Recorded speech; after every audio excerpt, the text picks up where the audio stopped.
pagi pemirsa Sakti TV, bagaimana kabar Anda? Semoga Anda dan juga keluarga selalu dalam keadaan sehat. Senang sekali saya Agni Saraswati kembali hadir menyapa Anda di program Sehat Selalu yang tentunya akan menghadirkan berbagai macam informasi seputar dunia kesehatan. Yang mana pada kali ini kita akan membahas seputar mengenal autisme lebih dekat. Bersama salah satu psikolog dari Kota Madiun ya, ada Mbak Robik Anwardani MPSI. Pemirsa, mungkin Anda sudah tidak asing dengan autisme spektrum disorder atau yang lebih dikenal dengan nama autisme. Kondisi ini bisa mulai terdeteksi sejak awal masa kanak-kanak dan bisa berlangsung hingga dewasa.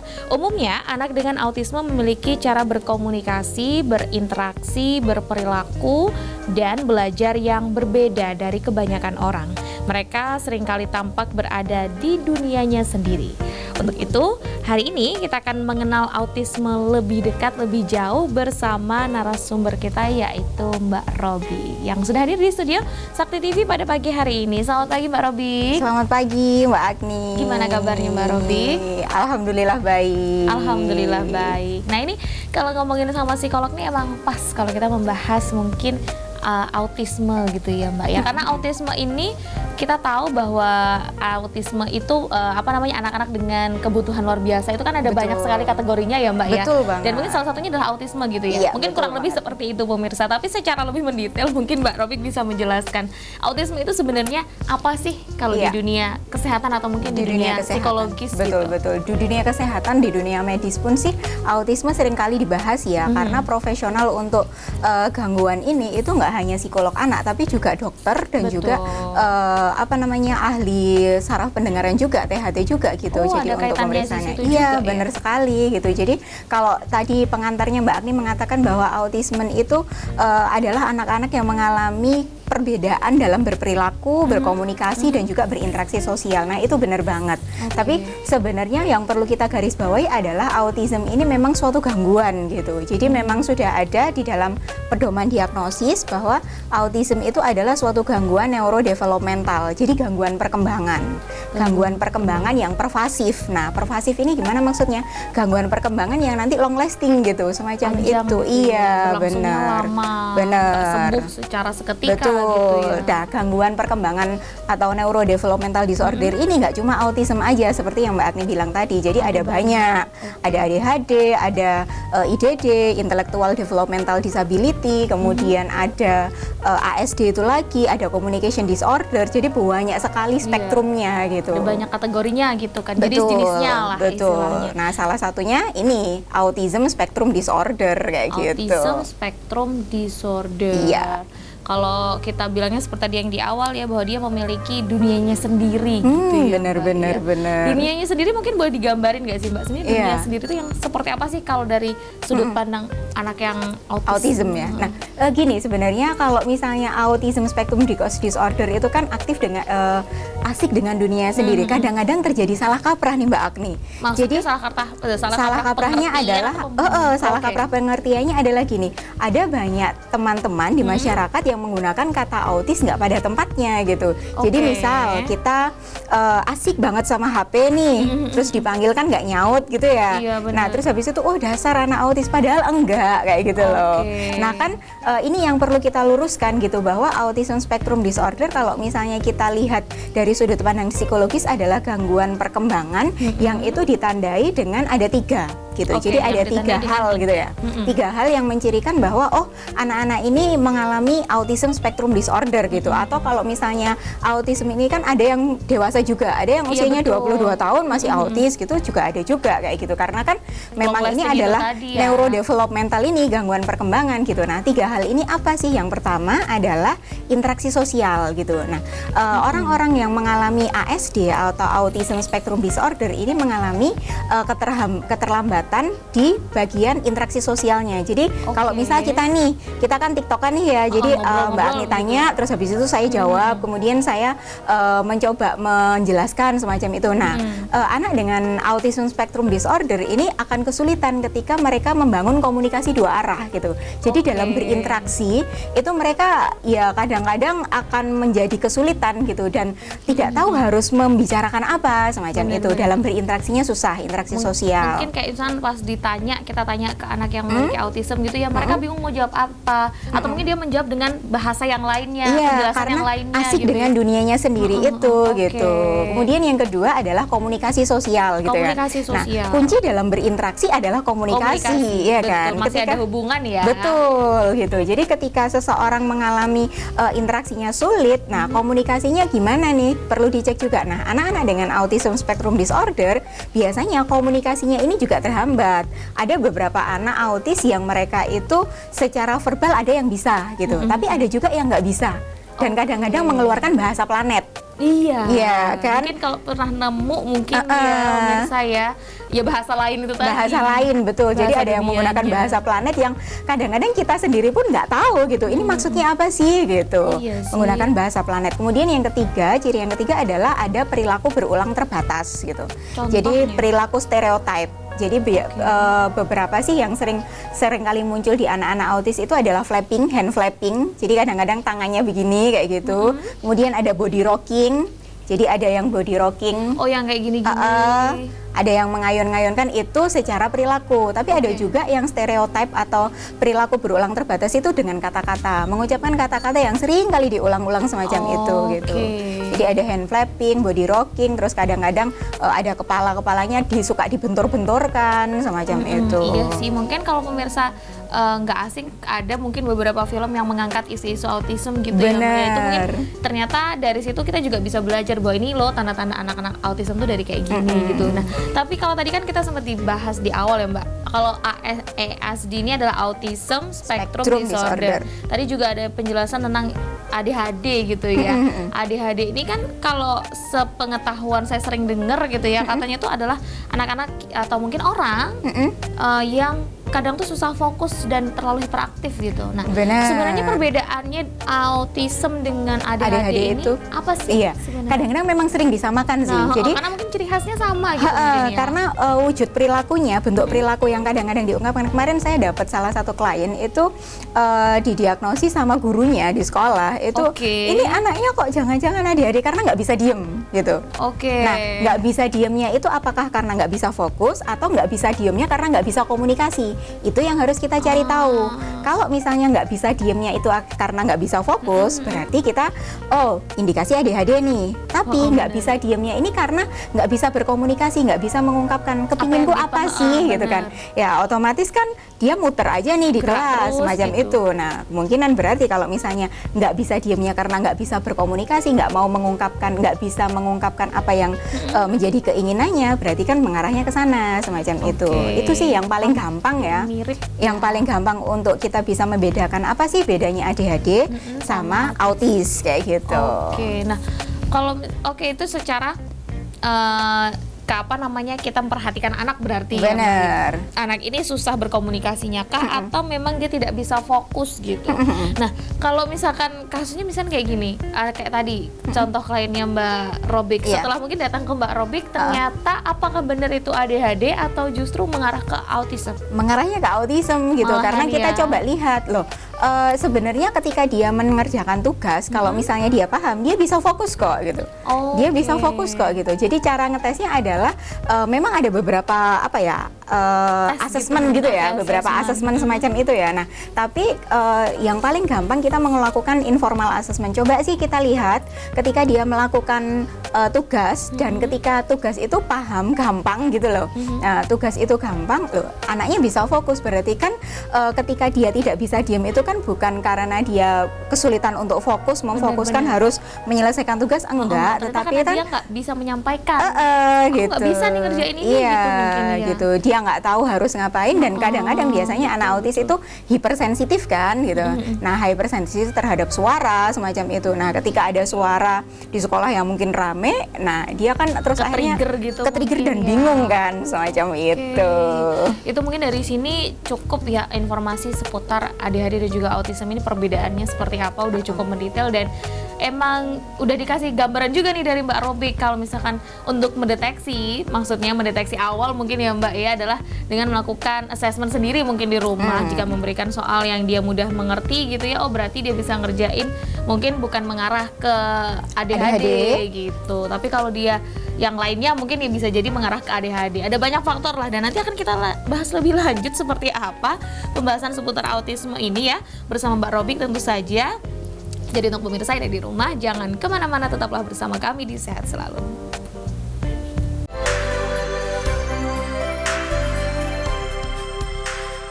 Terima kasih pemirsa, Anda masih bersama kami, masih menyaksikan program Sehat Selalu membahas seputar mengenal autisme lebih dekat. Bersama salah satu psikolog yang ada di Kota Madiun, ada Mbak Robik. Nah, tadi sudah dibahas sedikit ya, apa itu autisme dan juga perbedaannya dengan ADHD ya Mbak, dan juga tanda-tandanya. Ternyata anak-anak yang mungkin memiliki autism gitu ya, memunculkan tanda-tanda tertentu gitu loh, seperti dia kesulitan melakukan interaksi sosial, komunikasi sosial, dan ada perilaku yang berulang, begitu ya Mbak Robik ya. Nah, tapi itu kan artinya kalau tanda-tanda seperti itu untuk anak-anak yang usianya pasti di atas 5 tahun dong ya Mbak? Iya, yang bisa berkomunikasi tentunya yang gitu bisa berkomunikasi kan. Iya. Nah, tapi kalau misalkan ada nggak sih tanda-tanda autism yang muncul pada bayi gitu, atau mungkin anak-anak di bawah usia balita, di bawah usia balita, ada nggak sih sebenarnya? Penelitian terbaru itu gini Mbak, tapi belum ada di Indonesia ya. Jadi diagnosis autism spectrum disorder sebenarnya bisa dideteksi sejak di dalam kandungan. Itu penelitian terbaru. Jadi dunia medis sekarang itu sudah sangat amat canggih banget gitu. Cuma sayangnya diagnosis autism yang di dalam kandungan itu belum ada di Indonesia gitu. Nah, baru ada di luar negeri. Bener, baru berada di luar negeri gitu. Nah, tapi kalau untuk mendeteksi autis yang di bawah usia 5 tahun, sebenarnya gini, untuk mendiagnosis autis atau indikasi gejala-gejala autism spectrum disorder itu sebenarnya akan muncul ketika usianya minimal 12 bulan gitu. Jadi 12 bulan at least 1 tahun. Betul. Kenapa 1 tahun? Biasanya 1 tahun itu akan muncul gitu. Kenapa kok 1 tahun? Karena ketika 12 bulan mereka tidak hanya bisa menangis untuk mengkomunikasikan sesuatu kan si bayi, sudah mulai muncul bahasa, babbling, baba, mama, semacam itu. Dan ketika dipanggil halo mama atau apa itu sudah aware bahwa dia itu sedang berkomunikasi dengan orang lain semacam itu. Walaupun secara bahasa anaknya masih belum bisa mengungkapkan atau mengucapkan bahasa itu gitu. Nah, semacam itu. Jadi kenapa kok diagnosis paling minim yang bisa dilakukan adalah indikasi-indikasi anaknya ini kira-kira mengalami gejala autis atau enggak itu minimal di usia 12 bulan itu gitu. 12 bulan. Nah, iya di 12 bulan itu. Nah, salah satu indikasinya yang paling bisa kita lihat sebagai orang tua gitu kan. Nah, kalau misalnya kita main ciluba, dikebu gitu, ciluba gitu. Nah, ketika anak bereaksi biasanya kalau anak-anak bayi yang memang normal, anak-anak bayi pada umumnya, ketika dia ciluba semacam itu kan dia bereaksi nih terhadap wajah. Karena ada yang hilang kemudian ada lagi semacam itu kan. Nah, tapi ketika anak-anak ini mengalami tadi kan ini interaksi sosial, ini yang menjadi highlight lah. Ketika mereka dimainkan ciluba itu tapi terus nggak merespon, nah ini yang mungkin kita rasanya perlu kulik lebih dalam lagi nih gitu. Itu yang pertama. Kemudian yang kedua adalah ketika anak sudah mulai aware sama nama, pada umumnya kan usia 18 bulan tuh biasanya dipanggil nama. Misalnya dia, gitu. Abi atau siapa semacam itu kan namanya dia kan dia akan ngerespon gitu. Walaupun entah ngeresponnya nengok atau ngeresponnya apapun pasti dia merespon gitu kan. Jika normal. Nah, tapi kalau misalnya anak ini mengalami autism spectrum disorder, biasanya mereka nggak ngerespon gitu. Jadi kayak diam aja gitu ya. Betul. Makanya tadi ada kaitannya dengan THT juga ya tadi. Iya, karena ada tes. Namanya kalau misalnya kita harus ketika kita melakukan diagnosis autism, kita itu nggak hanya bekerja sendiri sebagai psikolog anak gitu. Betul. Jadi biasanya kita bekerja sama dengan dokter anak dan juga dengan ahli THT karena untuk ngecek apakah fungsi telinganya ini berfungsi dengan normal semacam itu. Biasanya kita melakukan tes BERA namanya gitu. Jadi ahli THT akan melakukan tes BERA ini untuk melihat, untuk ngecek apakah anak ini mengalami gangguan di bagian fungsi pendengarannya atau tidak. Kalau misalnya di gangguan bagian fungsi pendengarannya oke-oke aja tapi anaknya nggak ngerespon, nah bisa jadi ini menjadi salah satu indikasi yang perlu kita warning, waspadai semacam itu. Oke, karena takutnya mengarah ke autism itu tadi. Benar. Nah, ini jadi catatan penting nih berarti untuk pemirsa bahwa ternyata tanda-tanda autism pada anak itu bisa mulai dideteksi paling minim di usia 12 bulan ketika anak mulai memunculkan interaksi begitu ya Mbak ya. Kalau memang dikasih ciluba, dikasih mainan atau apa dia tidak bereaksi, nah ini nih mesti diulik lebih dalam.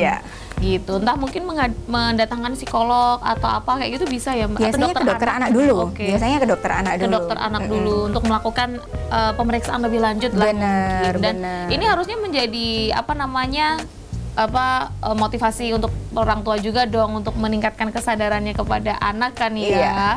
Nah, kalau misalkan tanda-tanda yang lainnya selain hal-hal yang sederhana kayak gitu yang bisa dilakukan di rumah gitu, kira-kira ada lagi nggak sih Mbak? Ada lagi. Secara fisik mungkin? Ada lagi secara fisik. Jadi anak-anak biasanya kalau misalnya dengan autism spectrum disorder itu kan mengalami hypersensitif atau hyposensitif. Hyposensitif?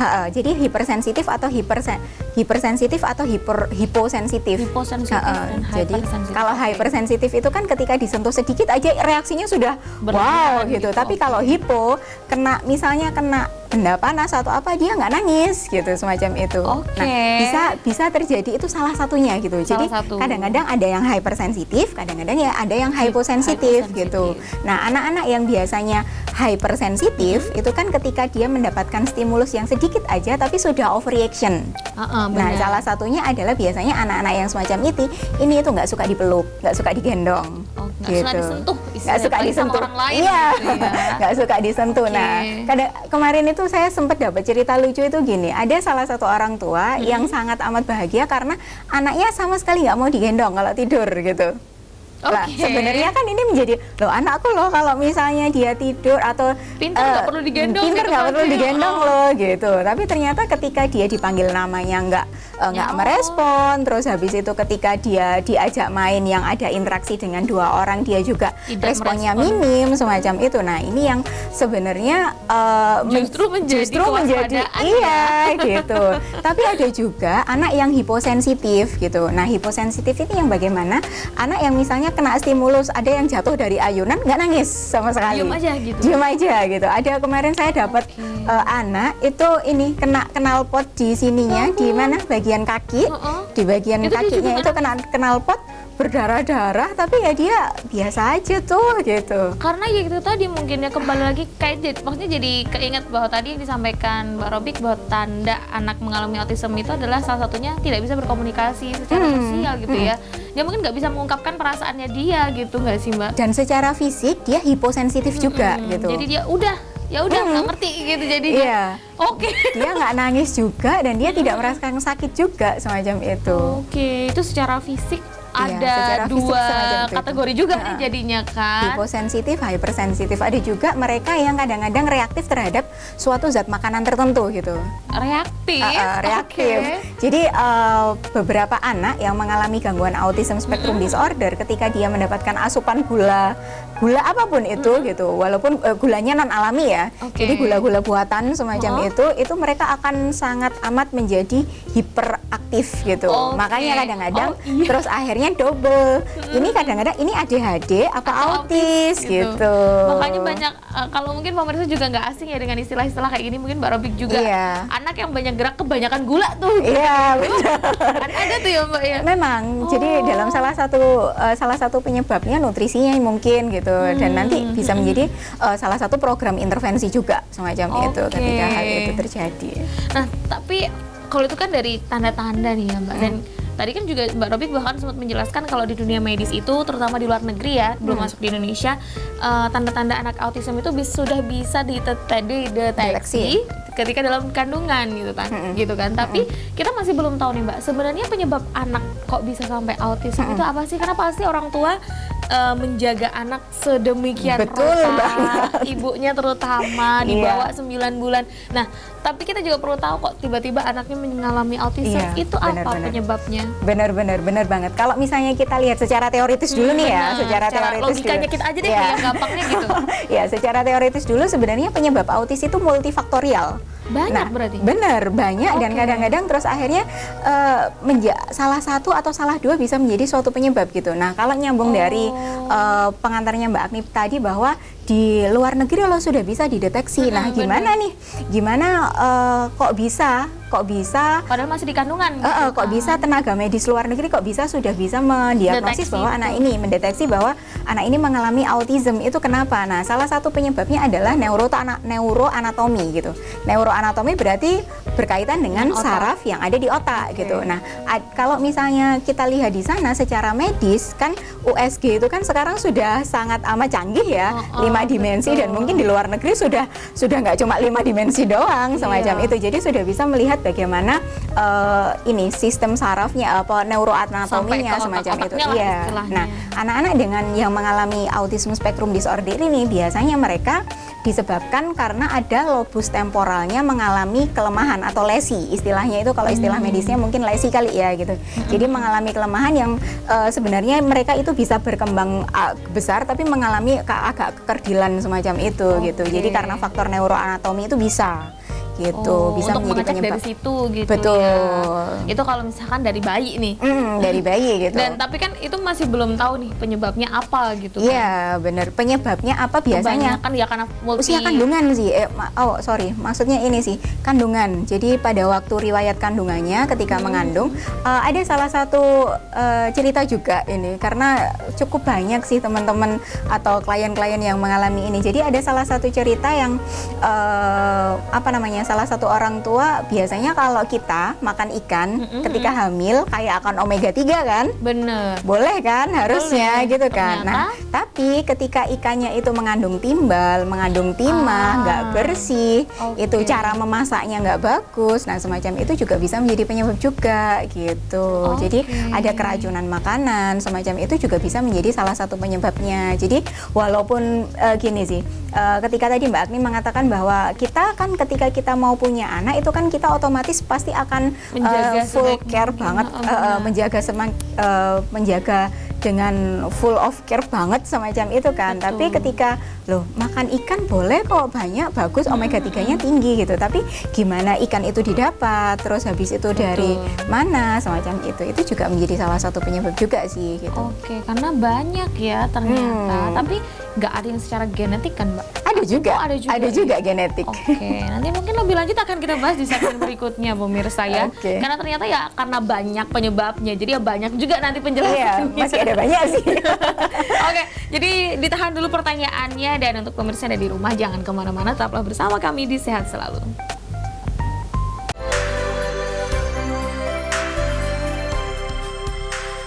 Terima kasih pemirsa, Anda masih bersama kami, masih menyaksikan program Sehat Selalu membahas seputar mengenal autisme lebih dekat bersama Mbak Robik, psikolog dari Kota Madiun. Nah, tadi kita sudah membahas panjang lebar, saya nggak mau opening lama-lama, opening segmen lama-lama, karena pertanyaannya masih banyak pemirsa ya, dan salah satu yang paling penting adalah penyebab dari kenapa anak kok menjadi autism gitu ya, dan ternyata faktanya adalah bisa jadi karena genetik dan karena makanan mungkin yang dikonsumsi selama kita mengandung dan lain sebagainya. Ada banyak faktor ya Mbak ya. Bener banget. Kalau mungkin kurang lengkap, pemirsa boleh tanya langsung ke Mbak Robik di rumahnya, di tempat prakteknya. Siap. Untuk berkonsultasi tentu saja. Siap. Mungkin ini sih satu lagi, prevalensi ya, jumlah Prevalensi. kasusnya. Oke. Jumlah kasusnya anak perempuan sama anak laki-laki ya. Nah, itu yang paling tinggi yang mana Mbak? Yang paling tinggi anak laki-laki gitu. ya? Jadi 1:3. Iya? Iya. Kok bisa gitu, kenapa Mbak? Kok bisa gitu? Karena jumlah kasusnya kebanyakan kasus karena dari ini garis keturunan ya. Karena tadi menyambung dari penyebabnya autis, yang salah satu faktornya adalah faktor hereditas, faktor keturunan semacam itu. Nah, garis keturunan kromosomnya itu yang dari kromosom Y gitu. Makanya terus jumlah prevalensi kasusnya kebanyakan adalah laki-laki gitu. Jadi 1:3 itu. Oke, baik. Gitu. Kebanyakan yang sering ditemukan anak-anak dengan autism itu laki-laki gitu. Tapi ya. tenang aja, perempuan juga mengalami ini kok. Untuk stres, depresi itu prevalensi lebih banyak Lebih perempuan tinggi. kok, tenang aja. Ya, Jadi intinya imbang kok, bukan sudah terbagi sesuai gender lah. Iya, ini bukan terus akhirnya seksis banget terus enggak. laki-laki enggak, tenang aja. sudah terbagi sesuai porsinya masing-masing, sesuai gender gitu ya. Nah, tapi kalau misalkan kita ngomongin autism gitu ya Mbak ya, dia gitu ada golongan-golongan gitu nggak sih? Mungkin terbagi menjadi beberapa kategori gitu? Oh iya, levelnya ya. Oke, level ya kalau di jadi autis tingkat kita keparahan bilangnya. sih gitu. Jadi kita menyebutnya kalau misalnya golongan autis itu berkaitan dengan tingkat keparahannya anak autis itu sendiri gitu. Karena kan ketika ada 3 hal tadi, komunikasi, interaksi sama perilaku berulang terbatas itu kan ada yang biasa aja, ada yang ringan, ada yang sedang, sama ada yang parah gitu. Nah, tingkat keparahannya pun sama gitu. Jadi ada yang level 1, level 2, level 3. Tapi kalau level ini kok kayak kita kayak ini ya, tingkat kepedasan itu enggak sih, tapi tingkat keparahan sih. Tingkat keparahan dari gejala mungkin ya? Atau tingkat keparahan dari diagnosis gitu. Biasanya ada yang namanya mild autism spectrum disorder gitu. Jadi mild autism spectrum disorder ini adalah gangguan spektrum autis yang ringan gitu. Nah, gangguan spektrum autis yang ringan ini biasanya anak-anak masih bisa berkomunikasi, anak-anak masih bisa verbal, tapi kadang-kadang konteksnya yang tidak sesuai dengan konteks sosial semacam itu. Contohnya anak-anak dengan autism spectrum disorder yang levelnya mild ini itu mereka sebenarnya biasanya yang tadi kita obrolin waktu ini adalah mereka itu biasanya secara IQ itu normal, bahkan kadang-kadang itu tinggi gitu. Jadi mereka ini memiliki salah satu tingkat kognitifnya oke aja gitu, baik-baik aja, tapi mereka punya ketertarikan yang sangat amat rigid, sangat amat fokus terhadap suatu hal tertentu. Biasanya kalau di salah satu film itu ada yang suka banget sama matematika, berhitung semacam itu. Iya benar, ada yang hitung-hitungannya pintar banget, anak TK hitung-hitungannya pintar. Atau hafalin apa itu pintar banget. Saya punya satu anak yang ini, jadi memang terdiagnosis autis juga. Jadi ketika kita menanyakan nih 20 Mei 2023 itu hari apa semacam itu, dia bisa loh tanpa melihat kalender. Iya. Hari misalnya jawabannya hari Rabu dan dia menjawab hari Rabu gitu. Dia menjawab hari Rabu dengan benar semacam itu. Tapi secara berkomunikasi dia masih susah. Itu yang level ringan. Jadi mild autism spectrum disorder. Kemudian yang kedua belum terlalu parah nih. Benar. Yang kedua adalah moderate ya. Moderate autism spectrum disorder ini levelnya sedang. Levelnya sedang. Nah, anak-anak dengan moderate autism spectrum disorder ini mereka biasanya secara komunikasi agak lebih di bawahnya gitu. Secara komunikasi dan secara interaksi sosial agak lebih di bawahnya, dan biasanya mereka untuk perilaku berulang terbatasnya jauh lebih nampak gitu. Yang suka body rocking, yang suka hand flapping itu jauh lebih nampak gitu. Lebih sering begini, nangis, teriak-teriak kayak gitu. Kemudian bedanya gitu. Bener. Kemudian level yang terakhir itu severe. Severe itu yang parah ya. Yang parah itu yang severe autism spectrum disorder ini ya. Ketiga-tiganya tingkatannya jauh lebih parah semua gitu. Jadi kadang-kadang mereka secara verbal tidak bisa berkomunikasi, yang biasanya muncul bahasa planet. Gitu. Yang muncul bahasa planet, bahasa yang dia bisa secara verbal ngomong tapi tidak digunakan untuk berkomunikasi semacam itu. Dia bisa ngomong tapi orang lain juga tidak mengerti. Benar. Itu termasuk kategori yang severe biasanya. Iya. Oh gitu. Aduh. Oh ini ternyata karena komunikasinya benar-benar udah nggak bisa diajak komunikasi secara sosial dengan orang tua pun orang lain apalagi ya, dan gejala-gejala mungkin kalau marah dia tambah jeduk-jedukin kepala atau apa, itu justru lebih ekstrim lagi kalau dia kondisinya sudah level berat gitu ya. Tapi biasanya anak autis ini gini Mbak Agni, mereka sangat amat rigid kan, mereka kan kaku. Jadi mereka sangat amat patuh terhadap keteraturan gitu semacam itu. Jadi kalau misalnya tiga-tiganya ini, kalau misalnya mereka sudah punya rutinitas, hari ini itu ngapain aja gitu ya. Nah, tapi kalau rutinitasnya harus berubah, mereka akan bingung gitu loh. Mereka akan terus akhirnya mungkin bisa jadi ada yang kadang-kadang tantrum semacam itu gitu. Karena mereka sangat amat terpaku terhadap keteraturan semacam itu. Udah terbiasa melakukan rutinitas itu aja, terus tiba-tiba berubah gitu ya.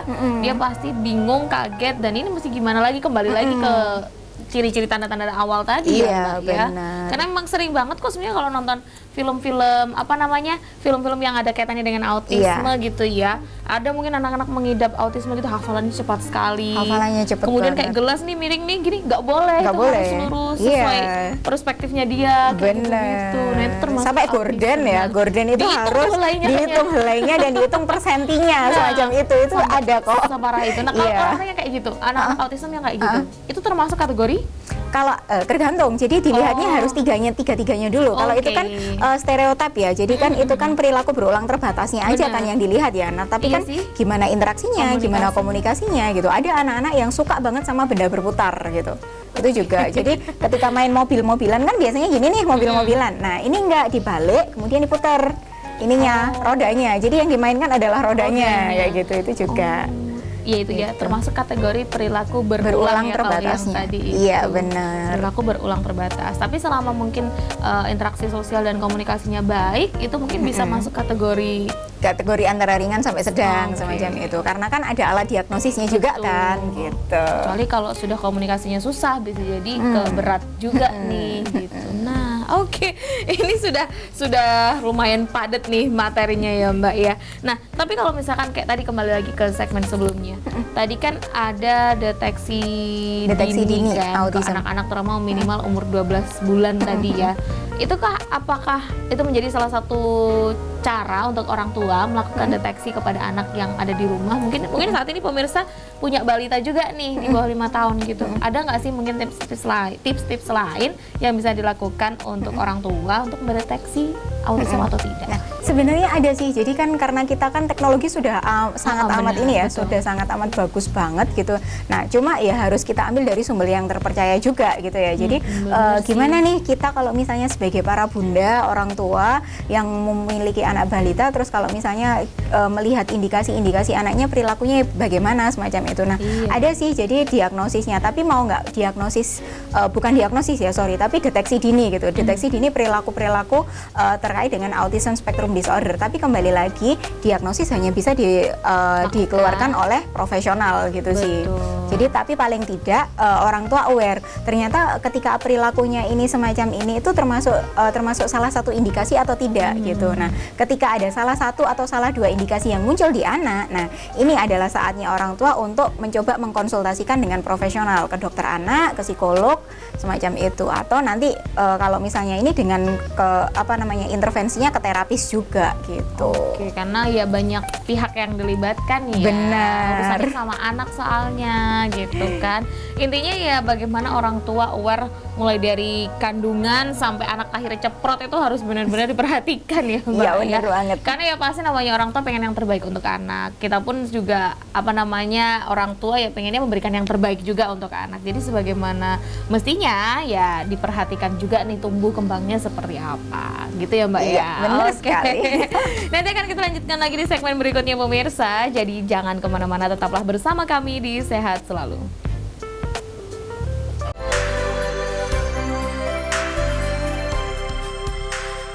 Terima kasih pemirsa, Anda masih bersama kami, masih di Sehat Selalu, membahas seputar mengenal autisme lebih dekat bersama Robik Anwardani MPSI bersama Mbak Robik Anwardani MPSI psikolog selaku psikolog dari Kota Madiun. Nah, tadi pembahasannya cukup kompleks pemirsa, pembahasan seputar autisme ini gitu ya, mulai dari perbedaannya dengan ADHD dan tanda-tandanya dan deteksi dirinya seperti apa, dan kira-kira apa sih yang harus dilakukan oleh orang tua ketika melihat tanda-tanda dari anak seperti itu tadi gitu ya Mbak ya. Alangkah lebih baiknya langsung dibawa ke profesional, baik itu psikolog, dokter anak ya Mbak ya. Karena ya yang bisa mendeteksi dan memberikan gambaran ini anak kenapa gitu yang ya. mendiagnosis betul, ya yang harus mendiagnosis profesional. Pasti harusnya profesional, adalah seorang profesional. Nah, tapi mungkin ini gini Mbak. Kalau tadi kan kita udah tahu nih tanda-tanda anak autisme, dan mungkin orang tua juga sudah sadar bahwa anakku mengalami autism gitu, mengidap autism gitu mungkin ya, mengalami gangguan autism gitu. Nah, kira-kira apa sih yang harus dilakukan baik orang tua ataupun orang lain untuk menangani si anak autism itu? Ya, yang pertama jangan panik. Jangan panik, seperti apa ya, tips untuk menangani anak tantrum ya, jangan panik dulu. Jangan panik. Yang mungkin gini sih, gimana sih kalau sebagai orang tua, karena kan tadi kan ada dua ya, sebagai orang tua dan kita sebagai orang lain ketika kita menjumpai anak-anak yang mengalami autism spectrum disorder gitu. Nah, yang pertama kalau misalnya kita sebagai orang tua yang memiliki anak dan memang kita dipercaya sama Tuhan untuk mendapatkan amanah anak yang istimewa ini, nah yang pertama adalah yang harus kita coba tingkatkan adalah acceptance itu dulu sih, penerimaan diri dulu. Jadi penerimaan diri bahwa karena ada beberapa orang tua, mohon maaf, yang kadang-kadang biasanya ketika anaknya istimewa terus akhirnya disembunyikan Denial dalam gitu tanda kutip ya. semacam itu gitu. Nah, jadi meningkatkan self acceptance bagi para orang tua yang memiliki anak-anak istimewa ini sangat amat penting sekali gitu. Nah, gimana caranya gitu kan? Iya, kalau ngomong mah gampang psikolog gitu kan. Tapi gimana sih caranya meningkatkan acceptance dalam diri ketika kita mendapatkan amanah yang luar biasa itu gitu. Nah, yang pertama adalah biasanya kita menerima fakta dulu sih. Menerima fakta ini biasanya kita memang perlu banget dukungan sosial gitu. Menerima fakta oleh teman-teman juga, lingkungan sekitar juga. Terutama. Benar gitu. Kemudian yang kedua adalah meningkatkan mindfulnya. Jadi ada mindful journal yang biasanya kita berikan kepada para orang tua, karena biasanya ketika kita menangani anak autis itu kita juga menangani orang tuanya juga, karena biasanya untuk meningkatkan acceptance-nya juga semacam itu. Betul. Gitu. Karena kembali lagi ke awal tadi ya, meningkatkan acceptance-nya, penerimaan dari si orang tua itu. Iya, benar. Nah, ketika acceptance-nya sudah mulai tumbuh, acceptance ini bisa ditingkatkan dengan pengetahuan juga. Jadi pengetahuan terkait dengan anak-anak dengan gangguan spektrum autis ini. Nah, gimana caranya meningkatkan pengetahuan tentang anak-anak dengan gangguan spektrum autis ini? Nah, kita bisa gabung dengan komunitas gitu. Di Kota Madiun ada kok komunitas yang berkaitan dengan anak-anak istimewa semacam itu ada gitu. Jadi kita bisa bergabung dengan komunitas. Tujuannya apa sih? Ketika kita sebagai orang tua yang memiliki anak autis terus bergabung dengan komunitas, supaya kita itu merasa nggak sendirian itu. Betul. Jadi support system itu penting banget lah. Kalau support system dari keluarga, otomatis kan keluarga kan juga punya rasa down-nya masing-masing kan. Betul, ya. Mungkin sebagai suami, sebagai istri, atau juga sebagai kakak atau sebagai adik semacam itu. Nah, bisa bergabung dengan komunitas ini akan menjadi salah satu booster supaya mereka itu terus akhirnya merasa oh ternyata nggak sendirian ya ketika saya mendapatkan amanah semacam ini gitu. Ada temennya kok, bisa dilewatin bareng-bareng kok. Artinya kurang lebih seperti itu ya, Mbak ya. Nah, dari komunitas itu kita biasanya akan mendapatkan pengetahuan gimana sih cara menangani anak-anak dengan gangguan spektrum autis ini. Nah, ini mengarah ke terapi, mengarah ke seminar-seminar semacam itu. Jadi mengarah ke, karena mau nggak mau anak dengan gangguan spektrum autism ini kalau misalnya ingin ingin berinteraksi secara sosial, mereka harus diterapi semacam harus latihan itu. Berarti. Iya, harus ada terapinya gitu sih. Nah, ini mungkin boleh dijelaskan juga nih Mbak. Itu terapi yang diberikan kepada anak itu terapi dengan cara seperti apa sih kalau dari sudut pandang psikolog sendiri? Macam-macam gitu. Jadi terapi yang bisa diberikan kepada anak dengan gangguan spektrum autism ini macam-macam sesuai dengan kebutuhannya.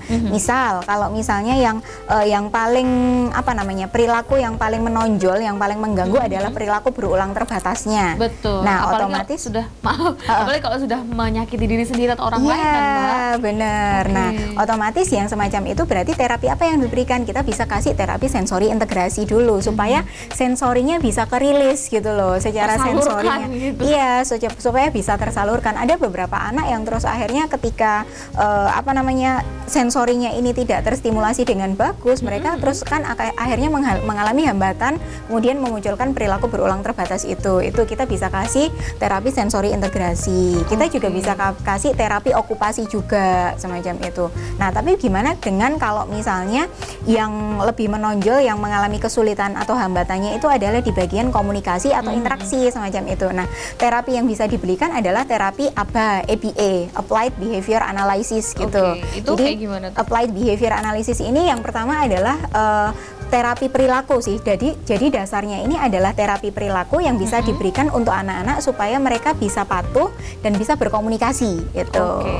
Gitu. Nah, ada opsi terapi yang lain namanya PECS. Jadi Picture Exchange Communication System. Jadi mereka menggunakan kartu untuk berkomunikasi dengan anak-anak autis itu semacam itu. Kalau misalnya yang ini komunikasi atau interaksinya. Jadi berdasarkan kebutuhannya aja sih gitu. Berarti bisa disimpulkan bahwa terapi ini diberikan kepada anak sesuai dengan kebutuhannya dia. Pasti, dan karena banyak metodenya gitu ya. Karena pasti ketika mereka bergabung dengan komunitas, kemudian mereka berkonsultasi dengan profesional, pasti oleh profesional akan dibuatkan individual educational program. Jadi program pembelajarannya itu nggak kayak sekolah reguler gitu yang sama gitu, enggak, tapi memang pembelajaran khusus individual itu gitu. Khusus untuk dia aja gitu ya. Karena kondisi seperti tadi kembali di awal bahwa kondisi anak-anak dengan autism itu adalah berbeda-beda. tidak sama. Ada yang levelnya rendah, ada yang sedang, ada yang berat, dan dari situlah akhirnya terapinya pun juga berbeda ya Mbak ya. Tetapi dari sekian banyak terapi nih Mbak mungkin, dan itu sudah dilakukan oleh pemirsa atau mungkin orang tua gitu ya kepada pihak-pihak yang profesional tentu saja.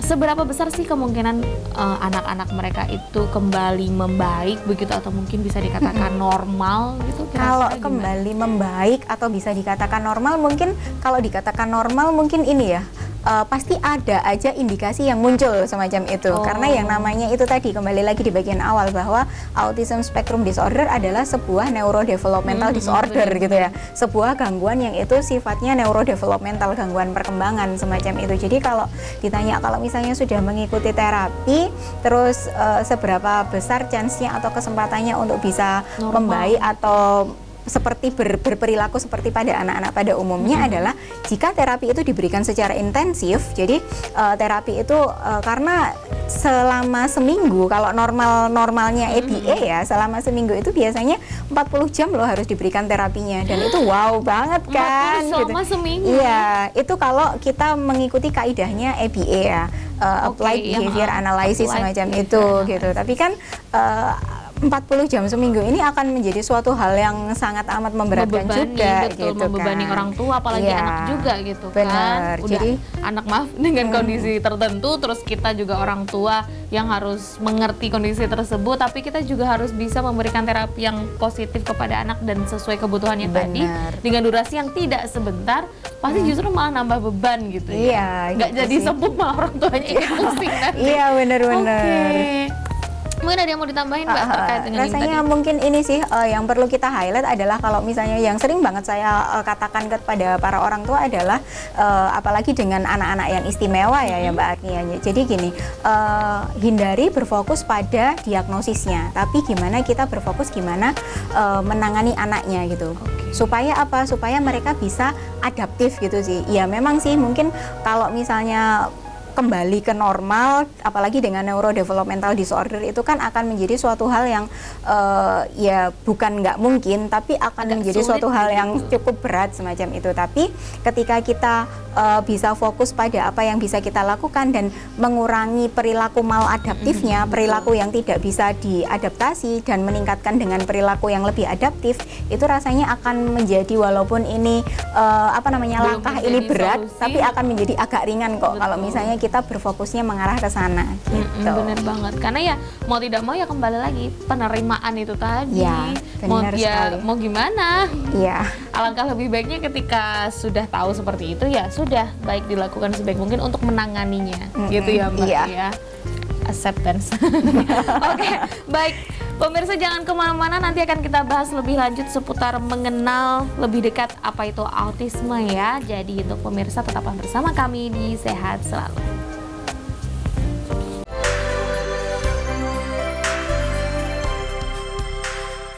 Terima kasih pemirsa, Anda masih bersama kami, masih di Sehat Selalu, membahas seputar mengenal lebih jauh, lebih dekat apa itu autisme, bersama narasumber kita ada Mbak Robik Anwardani, MPSI psikolog, selaku psikolog dari Kota Madiun.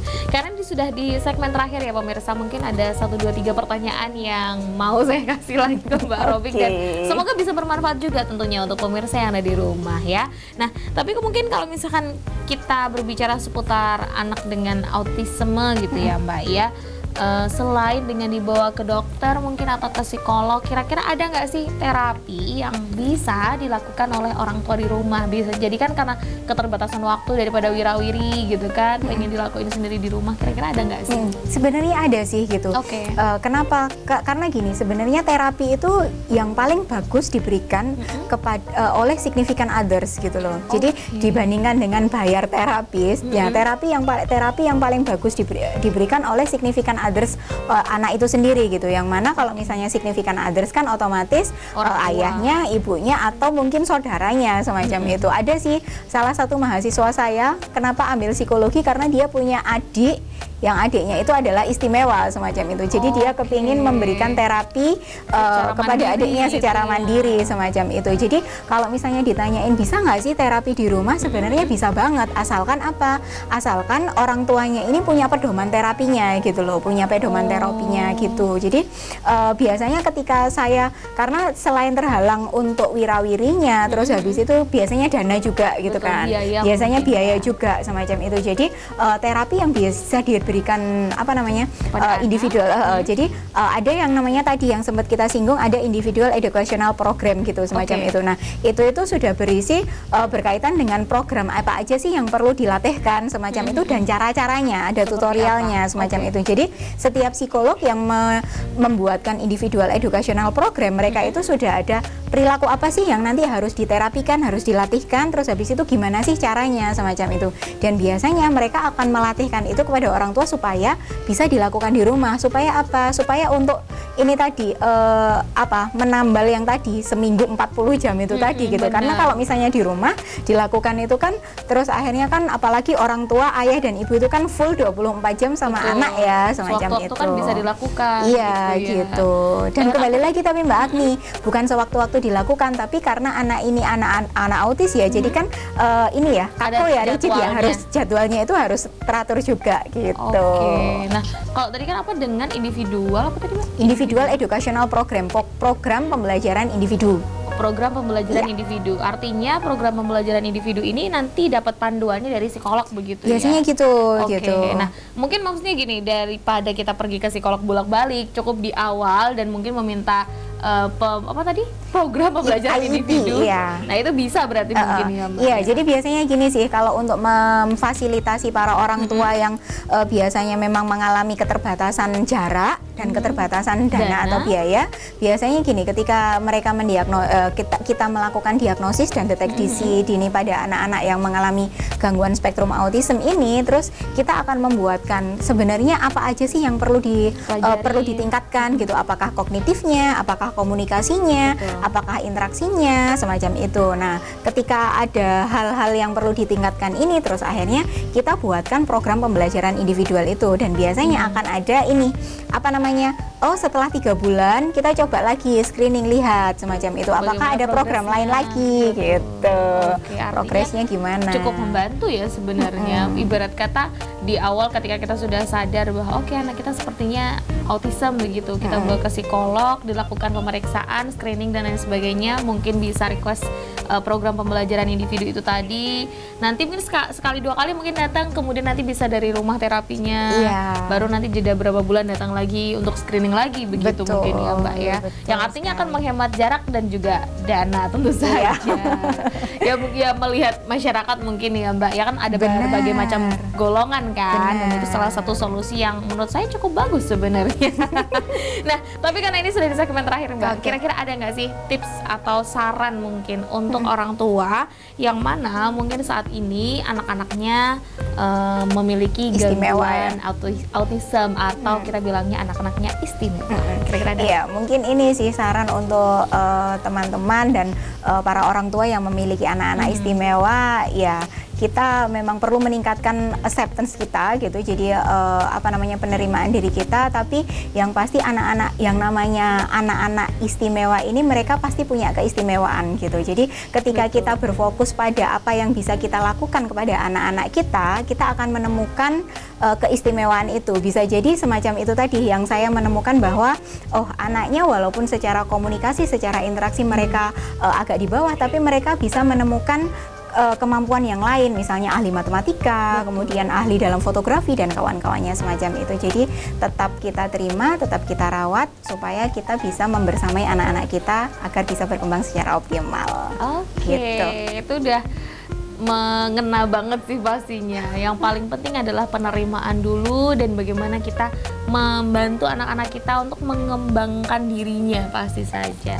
Dan meskipun dengan kondisi seperti itu bukan berarti kalian sendiri gitu ya, karena memang seperti tadi Mbak Ruby juga sudah menyampaikan bahwa ada komunitas-komunitas yang bisa diikuti dengan berbagai macam kegiatan yang bisa jadi menambah rasa kepenerimaan kita sebagai orang tua dan menambah kepercayaan diri anak-anak juga tentu saja untuk berinteraksinya, komunikasinya dan lain sebagainya, yang kemungkinan akan menurunkan level keparahannya bisa jadi ya Mbak ya dengan terapi-terapi tersebut. Oke, nih mungkin ada lagi yang mau disampaikan kepada pemirsa? Sudah cukup? Oke, baiklah.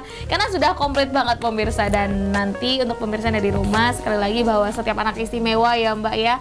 Dengan kondisi apapun kita sebagai orang tua tentu saja harus menerima dengan lapang dada dan baik-baik saja. Oke. Saya Agni Saraswati bersama Mbak Robik pamit undur diri, dan tentu saja seluruh kru yang bertugas pamit undur diri. Terima kasih atas kebersamaan Anda pemirsa. Selamat pagi, selamat beraktivitas, dan sampai jumpa.